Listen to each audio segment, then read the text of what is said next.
We're here on McLeod Street with Larry Merriman, who, as you know, is the project manager for our engineering department. And today we're talking about ongoing improvements to the Stokes collection system.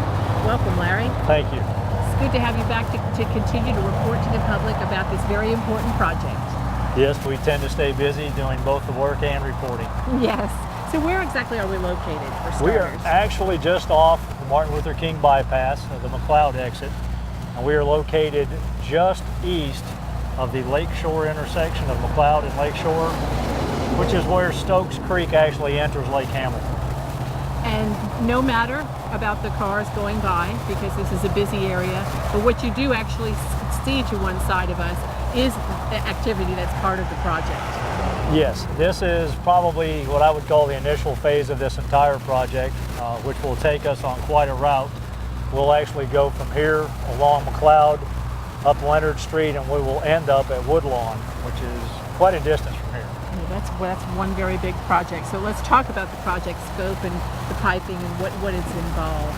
Yeah, this is essentially more than what we typically do, where we just replace old degraded pipes. This is actually a capacity improvement. That simply means that along McLeod we currently have an 18-inch sewer line, and we're going to upsize that to 24-inch, and the end result will be about 11,000 feet of pipe upsized and or replaced.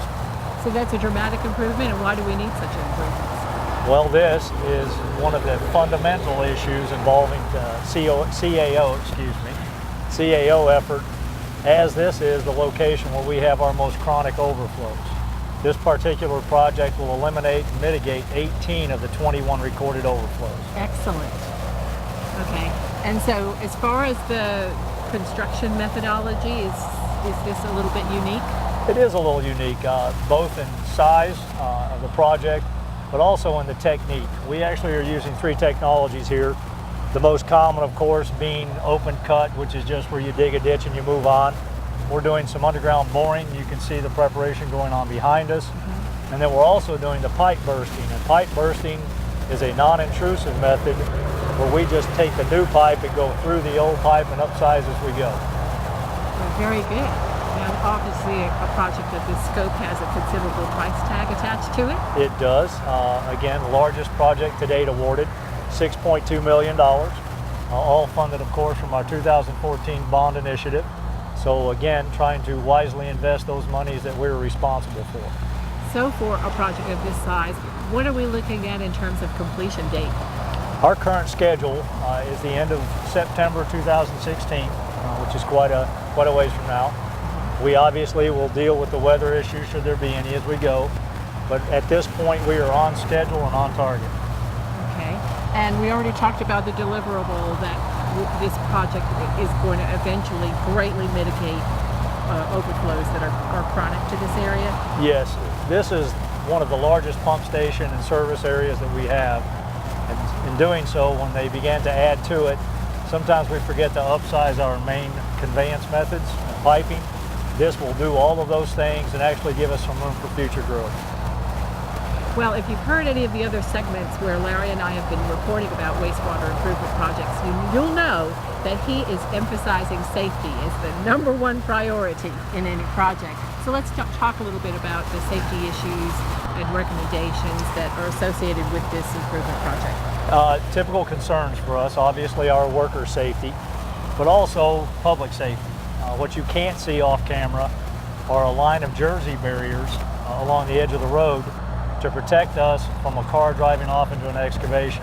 You and I have stood here, and each of us have kind of taken turns looking to see oncoming traffic.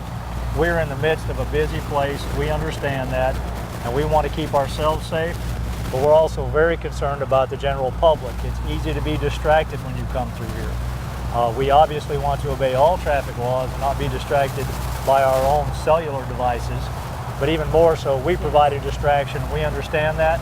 And we try to take measures to make sure that we're taking care of both ourselves and everyone else. Right. So, as you say, with this much activity going on, it's easy to start watching that instead of the road. Yes. Right. So we certainly need to be careful. And you've taught me something new. I didn't know they were called. Jersey barriers. That's great. Is there anything else that you'd like to add about this project? Only as I always do, I ask that you be patient with us. We're trying to be good stewards of what you've given us to invest, and the end result, I assure you, will be worth it. Yes, and we're in this for the long haul. It's going to take some time to complete. Yeah, we're not done yet. Right. Larry, thanks for the update. We Thank you. appreciate you as always. And next week, we'll bring you more city news.